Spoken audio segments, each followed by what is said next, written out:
Hello out there and welcome to today's Search Engine Journal webinar. Hope you're having a great day and we're thrilled to have you here with us. Today I am joined by Malin Blumberg. She is the CEO of BidBrain. Hi Malin, thanks for joining us. Hi, thank you for having me. Awesome. Hey, I'm going to do some quick housekeeping and I'm going to let you get to this. So today we're going to be talking about Google Shopping and 5 ways that AI can help you increase your sales and profits from your campaigns. So my name's Heather. I'm going to be your moderator today. Please use hashtag SEJWebinars to share any cool tidbits from today's learning on social. So with that, I'm going to go over some, just a little bit of functionality, and then I'm going to turn this over to Malin to get us started. First, if you experience any technical difficulties, use the chat box to let us know. There are separate tabs for the questions in the chat, but feel free to use either. If you see a question that somebody has asked that you would like to ask as well, give that a little thumbs up, and those upvotes tell us it's something that is important to you all. And so we're going to answer as many of them as we can at the end of the presentation. We do have closed captioning. It's a little CC in the right corner of your screen. And we are going to do our best to link to any resources or tools in the chat or the handout section, and they will also be included with your recap email. 2 things, and then I'm going to let Malin take over. After the webinar, if you can stick around for a short survey, it just helps us, gauge how we can make these webinars more useful for you. And lastly, it's the question that we get asked the most. Whether it's in the chat or in the questions, you will absolutely 1000% receive today's recording in your email. So watch for that. And with that, I'm going to get out of here. Malin, it's all yours.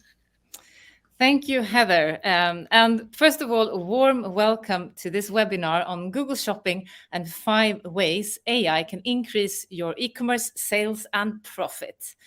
And thank you all for joining and for dedicating this hour to hopefully get inspired on this trending subject called AI and how that could increase your performance.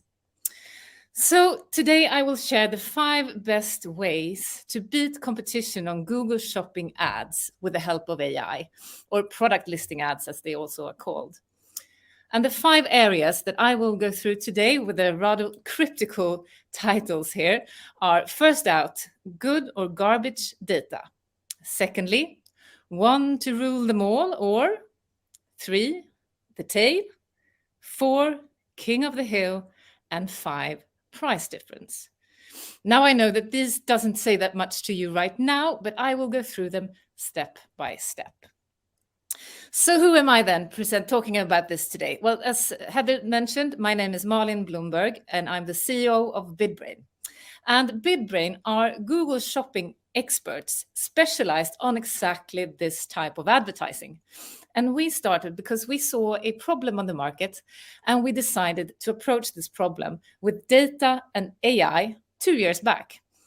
So we have been around for a while, and that's why we are standing here today, giving you some insights and advice on today's topic. So let's start with these 5 ways to use AI. But as Heather said, we will have a Q&A session at the end of this webinar, and I will actually bring 2 of my amazing colleagues to that one to answer more of the technical questions if you might have that. So it will be our CPO, Pontus Wihager, and our chairman, Fredrik Lindros. But now, let's start with the first area, good or garbage data. And since we're talking about AI today, one of the most important parts of using AI is having good quality data. Because no matter how advanced bidding engine you are using or AI engine you're using, if you fuel the engine with garbage data, you will get garbage result. It wouldn't really work, right? That's the bias of AI. But if you fuel it with high octane quality data, it will perform much better. And this specifically, I would say, for shopping ads, because for traditional text ads, there you could pinpoint which search terms you want to bid on. But for shopping ads, your ad is your data, the product feed information you have in your product feed. So let me just take a simple example regarding this. in front of you, you have 3 different ads. Each ad have placed different bids. So on the left-hand side, you have placed €2, yes, sorry, which is roughly equivalent to $2. In the center, 1.5 euros, and on the right-hand side, 50 cents. So who of these 3 do you think would win the best placement on Google Shopping? Well, yeah, the winner is actually the ad on the right-hand side. And why is that? Well, the key to success here is data, is using a high quality picture according to Google's recommendations, using optimized product titles, and sufficient data, or the mandatory attributes that Google requires. Because, as you probably already know, your ad rank is decided on, one part is the bid, of course. The other part is your quality score. And for Google Shopping ads specifically, it's basically 3 things you need to think of. One thing is the expected click-through rate, because Google sells clicks, so they want to push click-friendly ads. Secondly, you need to work with your landing page experience, because Google cares about you as a user and wants you to come back to search for more products. So here, like response times and relevant content and so on your landing page is important. But the third part, and what you can affect the most, I would say, is your ad relevance. And here's where the data comes in. So if we look at specifically shopping ads, I would say that one of the most important parts to work with here are your product titles. And here you have another example of 2 different ads. The one on the left-hand side is using a very short title, shoe name. And the one on the right-hand side is using a more optimized and structured title, where you add, for example, category name, the brand, the size, and so on. And the more data you put in to your title, the better the AI engine can match with the converting search term and optimize your ad towards the clicks that actually leads to conversions at the end. And here you can especially use AI tools for this. And for our AI, what we are actually doing in terms of automating title rewrites, let's say you're selling a red dress. You have a red dress in your assortment. And when looking at the historical data, we see that people that actually are searching for this red dress, clicking on the ad and actually buying your product, they are searching for red party dress. Well, then our AI knows that we should add party to the title. So this is a very good way of using AI to optimize your titles towards the converting search terms. Now, does this really matter for your sales, that you're optimizing your data and the product feed data? Well, here's another example, and this is what it quite often looks like when we are analyzing new customers. If we look at the conversion value based on Google category depth, and if you look on the left-hand side here, you can see that nearly 90% of the conversion value is driven by products having 4 or more category levels. And only 10% of the conversion value comes from products without any category level. By category levels, we mean the region tree, like if you have men or women clothing, for example, tops, t-shirts, and so on. So the more category levels you have, the more conversion value it brings, because the more granular you can be in matching the search terms, right?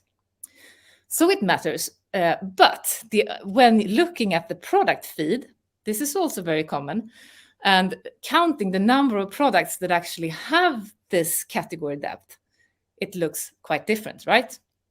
So it's not even half of the products have 4 or more category levels, and a majority of the products doesn't have any category level at all. So here you could also use an AI tool or automated scraping tool to add this data into your product feed. Because the thing is that you as an e-commercer often have this region tree and category trees on your website, but for some reason not included in your product feed. So this is a good way to start by increasing the quality of your data and your product feed. So to summarize this first step, first of all, check so all your mandatory attributes that Google requires are included in the feed. Check so your product titles are optimized towards the high converting search terms and use AI for this.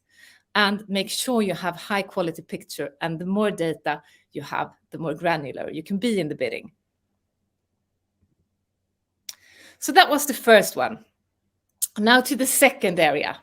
One to rule them all, or yes, if you recognize this phrasing, it's correct. It's from the movie Lord of the Rings.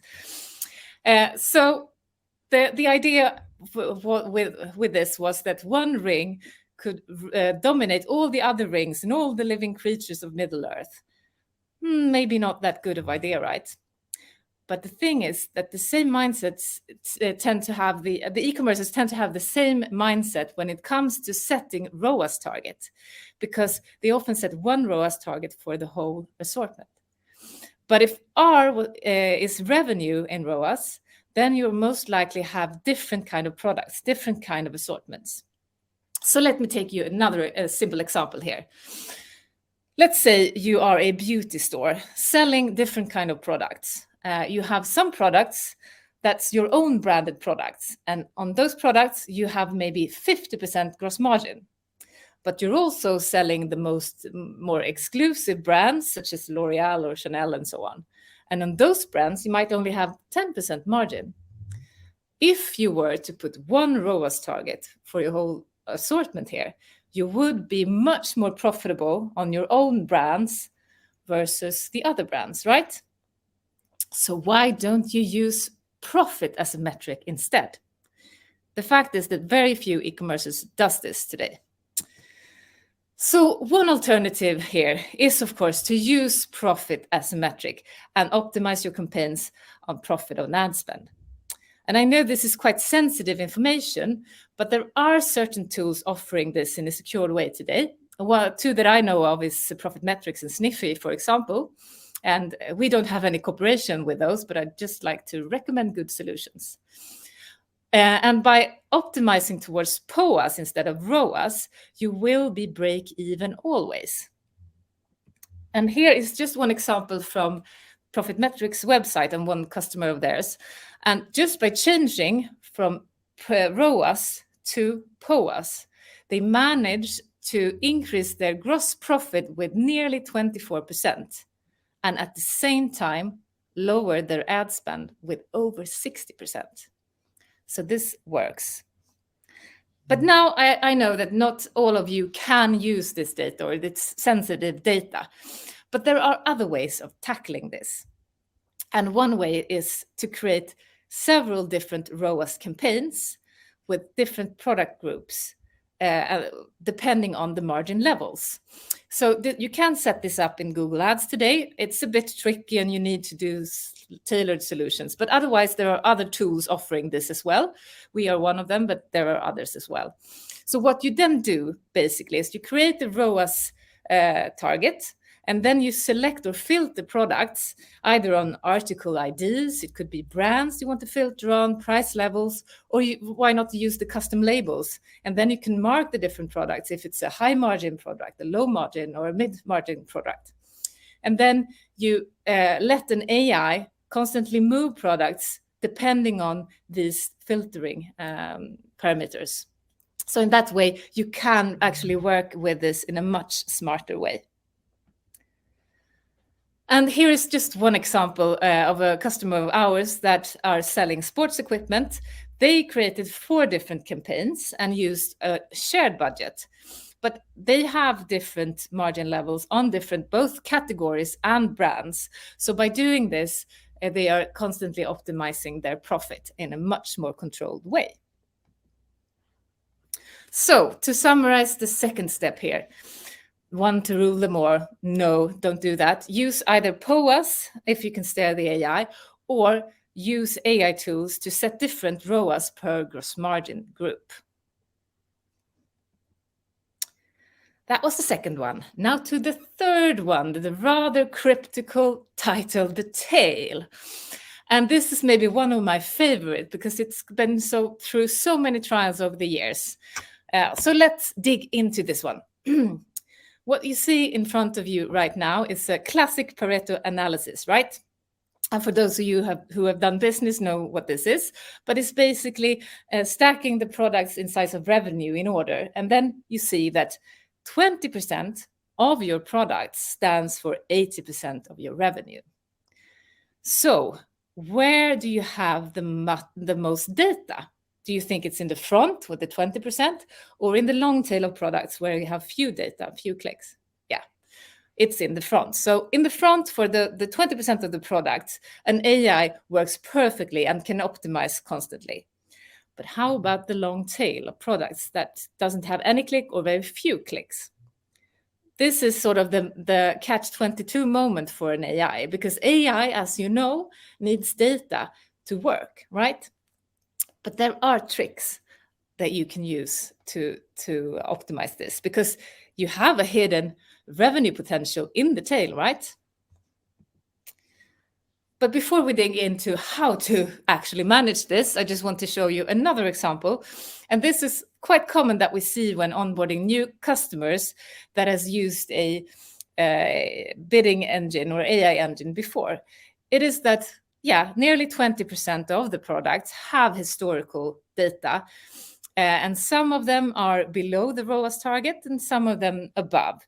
But here an AI can work and optimize and tweaking and making a better performance. But how about in this case, 82.5%? What do you do without any clicks? Well, one way to tackle this is, of course, using AI. And our AI is using a logic that we call the tier logic, where it basically tries to sort these products in different tiers. And I will go through this step by step.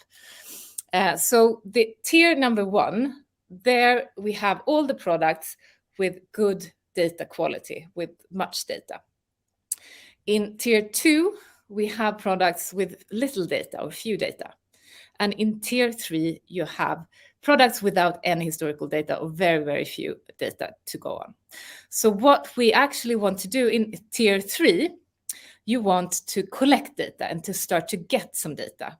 And what our AI then is doing, or you can build this yourself as well, is that we start from a very low click price or CPC price, and then we, in a very granular and controlled way, start to increase the CPC prices until we get some data.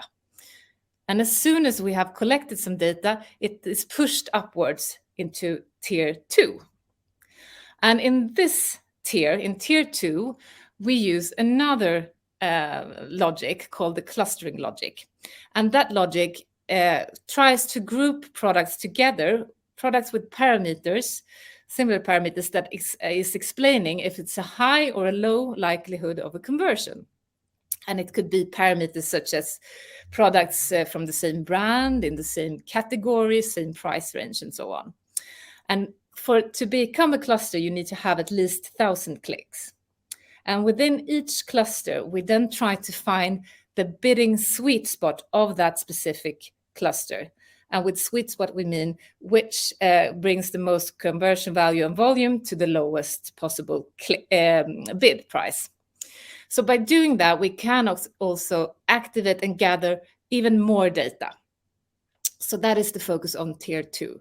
And as soon as we get enough sufficient data and good quality data, it is pushed upwards again to tier 1. And in the tier 1, we can optimize on other parameters, because then we have good enough data.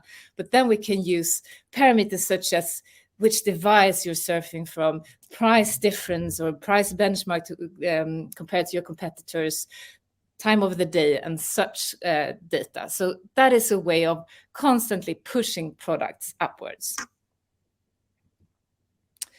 So does this work?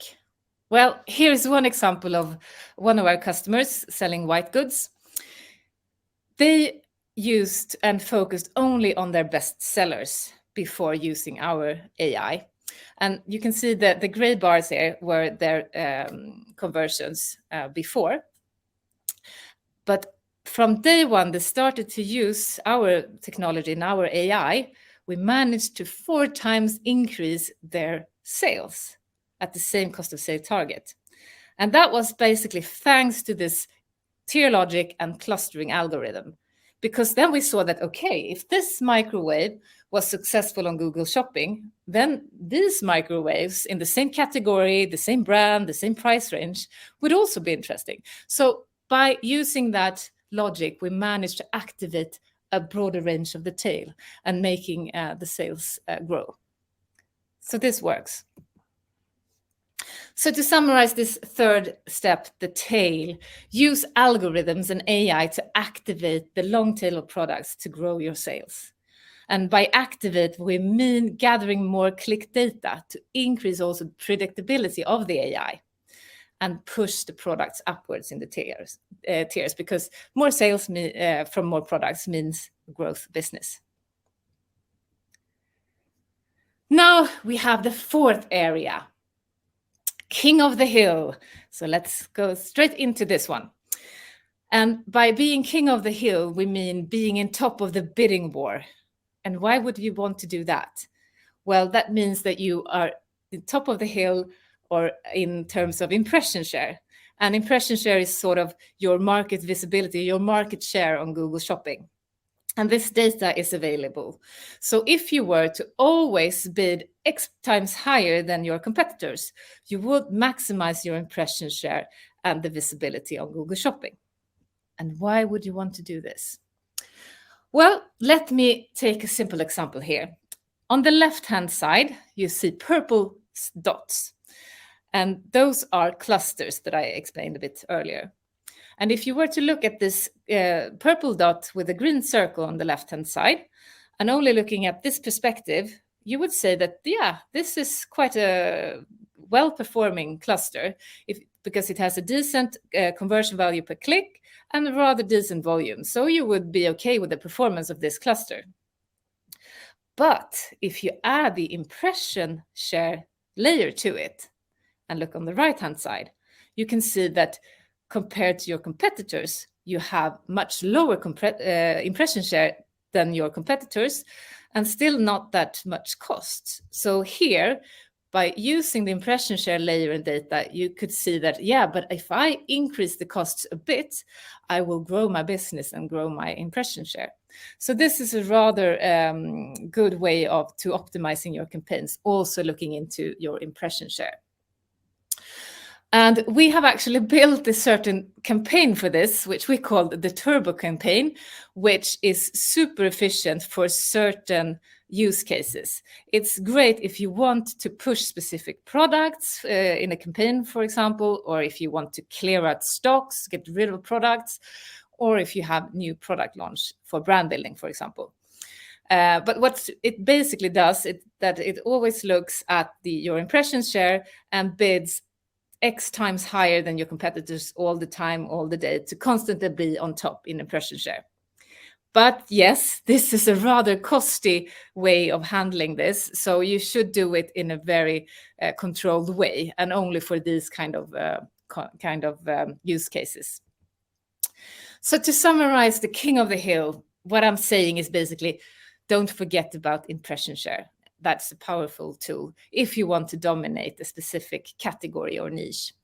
So by doing that, you always bid X times higher than your competitors to always be visible all the time. But don't overuse if you're not willing to take the risk, that is.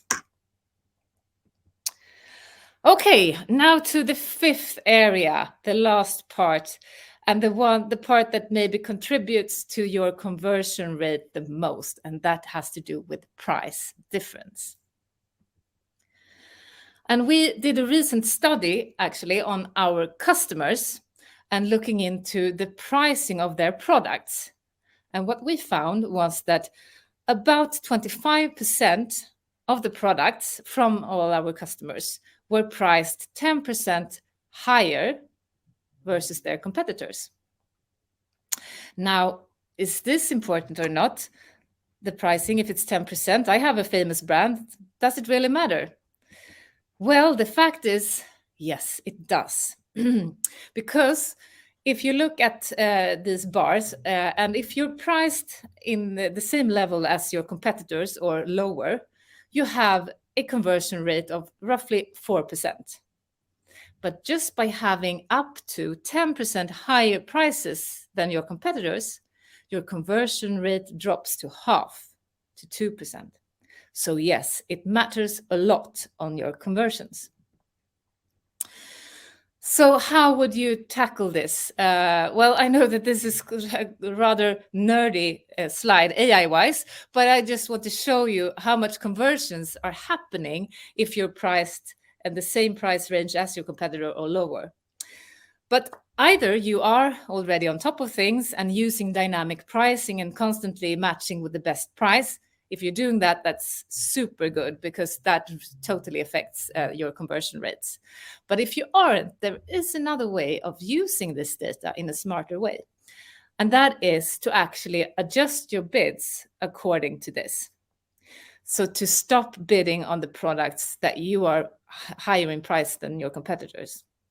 And here, an AI can really come in handy doing the heavy lifting, because here you have a massive amount of data since prices always changes over the day and over the week and so on. So use AI here to optimize and either do the price match solution or use this data in your bidding and stop bidding on products that doesn't convert due to price. So to summarize the fifth area, price difference strongly affects your conversion rates. So even only 10% higher than your competitors, your conversion rate drops to half. So either work heavily on the product pricing versus your competitors, or adjust the bid prices accordingly to how your competitors are pricing. So those were the 5 areas, and I will shortly just summarize them once again. First, I talked about good or garbage data.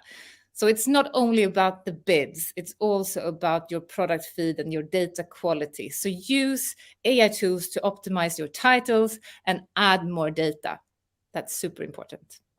Secondly, want to rule them all? No. And yes, sorry. No, use POAS as a target, or use several ROAS targets, ROAS group to optimize, and use AI to optimize and change these products in the different groups. 3, the tail. Use AI to activate the long tail of products to increase the sales volume. 4, king of the hill. Don't forget about impression share, but use it in a controlled way. And 5, price difference. It affects your conversion rates massively. So use that data either to adjust your pricing or in your bidding. So with that said, I would like to now open up for some questions, and welcoming also Pontus and Fredrik to this. Hello. Hello. Malin, thank you very much for all of that. That was great information. I don't know if you can see all the hearts and the high fives going, but I love that. All right, well, awesome. Let's get started. Do you all want to take a second and just, introduce yourselves at all, or while I pull up some of these questions? Yeah, sure. So I can I can start. So Pontus, I'm the CPO of BidBrain. So feel free to ask me any product-related questions, or maybe a bit more tech savvy questions if you have those. Yeah, and I have a background within both the product and also online marketing. So yeah. Great. You're among peers, Pontus. Thanks. Yeah. And hi, I'm Fredrik Lindros. I'm the chairman of BidBrain, and BidBrain is owned by a company called Specta, who is a Nasdaq-listed company out of Stockholm, and therefore I'm deeply involved in this product. So you can ask me any questions regarding e-commerce strategies or any other topic that you feel is not too techy. All right. Well, let's get started then. So one of the first questions we have is, what are the most common issues you see with e-commercers using Google PMax or if you take over an e-commerce that has been using PMAX. So, if you're either starting or taking over for someone. I think that question is Pontus is the best to answer that one. Yeah, sure. So when we start with new big clients, we have this pre-analysis that we do. So we look at the historical data that we pick from Google Ads, and then our AI team looks at it. If it's a big customer, that's a manual work. And then we go over it in detail together with the client. And usually now with a lot of customers using PMax, I would say first off, it has become harder to do the real good analyze because of the lack of data. So obviously there's less search term data, and we also have, the asset results isn't that good anymore. But I would say from the data that we do get, which is sort of the in-depth data on like product item level, we can see, clicks, impressions on that level. So that's usually where we start. And what we usually pick up from there is I think that Molly mentioned on point 3 about the tail.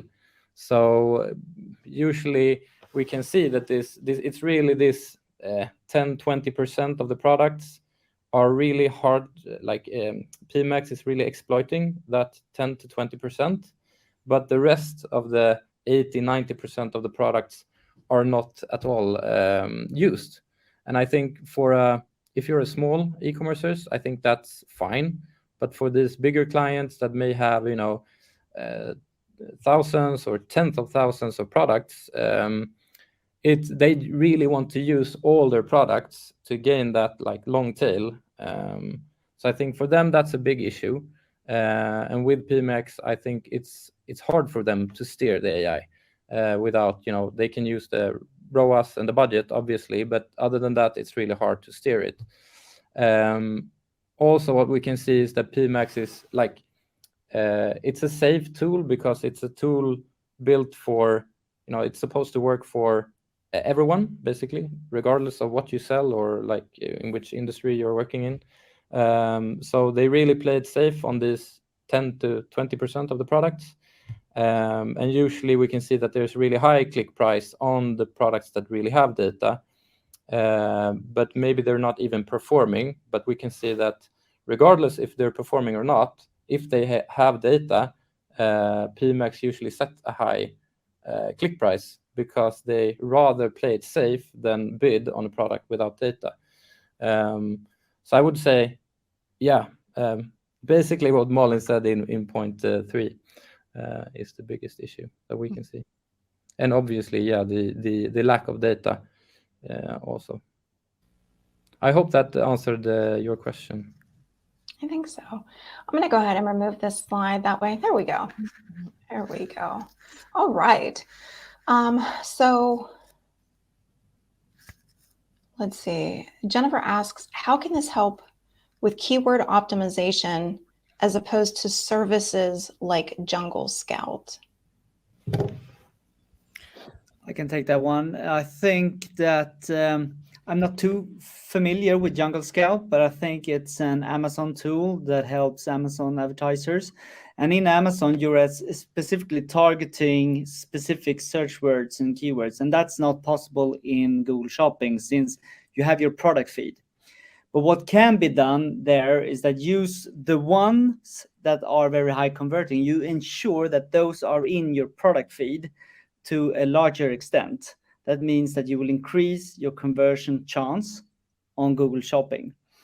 You can also use negative keywords in Google Shopping, which means that you remove the ones that people search for but never actually converting. So that's how you can use that. But on the Amazon topic, we have under development right now a tool for getting Amazon sellers up upon Google Shopping in a way that is currently only working for European Amazon customers, but yeah, that's on the move. Okay, so another one from Aravind. what are some of the AI engines or tools that you would suggest for a small to medium business without dedicated technical resources? Yeah, I answered that question right there in the Q&A, but I can do a brief presentation of it. Of course, BidBrain is one of them, so I would recommend that. Totally unbiased, of course. But the tricky part here, as Malin explained in her third part, the tail, is that you need, when you have a small business, not all your products have large amount of data. So if you utilize the data, it will only focus on the ones products that you have the data upon. So make sure if you're using an AI solution for a small and mid-sized business, that the AI solution is having this controlled, explorative manner in moving products up in the tiers, as Malin explained. And also ensure that it has this clustering logic. So if you don't have data on a product level, you move up one level to the product category and you group that together with other higher data levels. And therefore you can predict what kind of bid you should do on specifically that product that doesn't have that much of a data. So ensure that the AI solution have that. Perfect. Thanks for reiterating that, Frederick. Pierre asks, how do you incorporate lifetime value into your data? How vital do you think that lifetime value tracking is for correct attribution and return on ad spend? Maybe that's a Pontus question. Yeah, sure. So it all depends really on how you set up the tracking in Google Ads or in analytics. But what I can say is that I think it, like with attribution, I think everybody has like the same problems right now with attribution. It's really hard to nail it. But I think like tracking more is always better. So tracking the lifetime value, regardless if you're using like micro conversion where you track signups and then track for the whole customer lifetime value. I mean, I think that's fine. I think it's really good. Within e-commerce, I think it becomes harder because it's much harder to calculate the lifetime value of a customer. But obviously pinpointing new customers, if that's what you are after, I mean, it's all down to how you set up your tracking in Google Ads. But as long as you know what you track and that you're sure of the data that you get in, I think, like regardless, tracking more is better. Yeah. Perfect. Thank you. Okay, so when running automated shopping campaigns like PMax, what are the most effective tactics for improving performance? I think I can grab this one as well. And I think Malin also answered this pretty well. With the bad data means bad results, really. So if you feed the AI with bad data, you will get bad results. So like if you don't have the correct data in your feed, that's definitely where you should start. Don't do anything else until you have a really good feed. That's like the boring part. But if let's say you have the perfect feed, it's well optimized, I would say we have seen like a really big uplift when customers do split up the campaigns. So let's say you're running with one campaign, one ROAS, one budget. When they start to split it up and really like divesting and looking into like product segments, categories, or POAS, like Molly mentioned, when they start doing that, they see the results as well.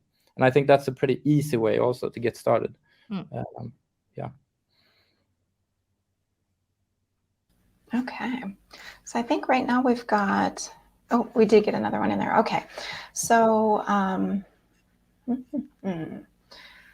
for a small, medium company just entering the DTC, direct-to-consumer marketplace selling, what is and I think I know the answer to this one, but what is the minimum period you would recommend to run ads, whether it's Google or social, to gather performance data before approaching someone like BidBrain?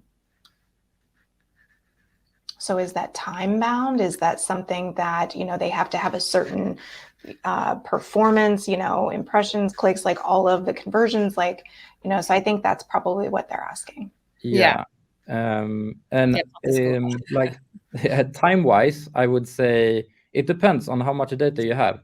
So I know that like Google, they recommend, I think you should have 45 conversion within like the last 90 days. And it depends on how many products you have also. But so it doesn't really come down to time.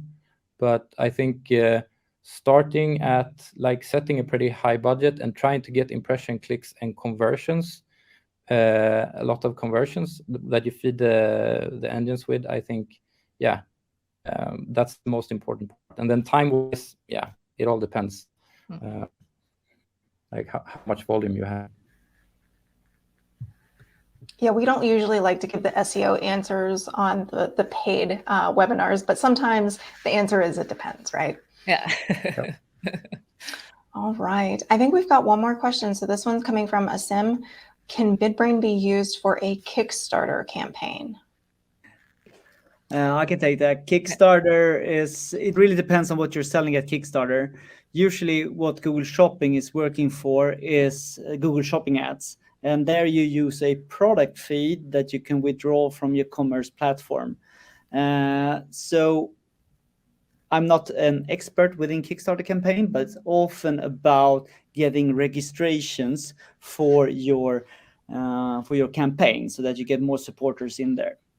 I would go with text ads for that, and that's not something that BidBrain is doing just because we focus purely on Google Shopping ads. So I would go more with Kickstarter text ads for Google on Google with a Kickstarter campaign.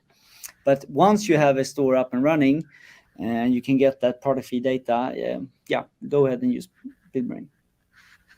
Great. Sushmit asks, I'm sorry for butchering that. So if I understand correctly, activating the long tail to increase sales volume, the AI finds comparable products not doing well and then brings that up.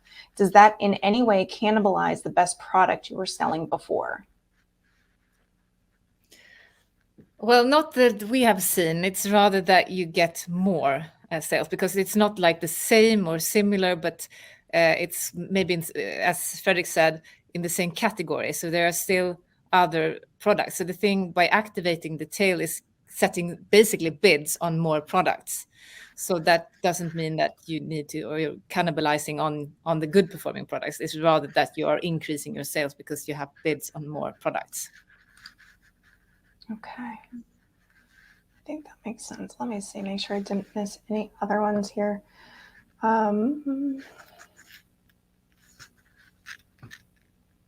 Bailey asks, with the tiered approach to campaigns, what is the typical budget split between tier 1, 2, and 3?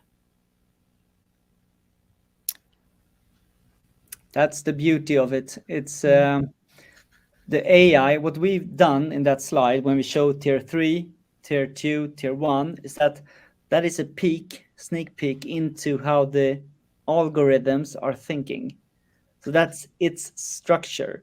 So if you write, and you can write these algorithms yourself, but if you write that one, you can see that automatically it moves up when you have a certain amount of data.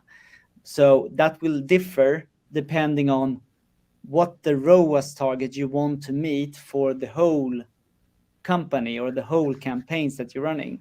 So for example, if you have a rather low ROAS and rather low demands, of course, there will be more exploration done on tier 3 level. But if you have a very strict and high ROAS, you don't have as much budget to explorate and find bid levels on the other products. Please add on, Pontus and Malin, if you have any other ones. And also, this is something you, if you would like, also can, in an advanced mode, can control how much exploration you want to us or the AI to do with our tool. Perfect. Just before we close out for the day, I just wanted to make note there is a handout It was a price study by BidBrain. And so if you all didn't have a chance, go in and grab that. We'll also make sure that it's in the recap email. Yeah, and that I can just say that handout has to do with the price difference study that I mentioned. So it's really valuable data, I would say. Perfect. I saw one other question in here that I overlooked from Daniel. And Daniel's asking, can clustering be used also on product recommendations? I mean, it could, but not from our tool, at least. But yeah, I think that's how these recommendation AI tools work. Perfect. With that, we are out of questions. Thank you everybody for joining us. But one thing, before our panel here leaves is, any closing thoughts that you want to leave everybody with? Well, we can also mention that if you think that this sounds interesting and want to try out BidBrain, we have also a free pre-analysis function. So we could actually run an analysis on your existing shopping campaigns to see if we can find any improvements. So that's maybe something to think of. Perfect. All right. Malin, do you want to tell the people where to find you? Fredrik, Pontus, you as well? Yeah, we can go to bidbrain.com, and there you have the contact details and also where to sign up and find other valuable information. Perfect. And of course, where we post a lot of things are, of course, LinkedIn, where we have our BidBrain account, but also us as person. And just write in the connection request, just write this SEG webinar, and happy to connect. Yeah, definitely. Perfect. All right. Pontus, Malin, Fredrik, thank you all for being here with us today, for sharing your knowledge. Thank you for all of our attendees. And we'll see you next time. Have a good day. Thank you. Bye-bye. Bye-bye.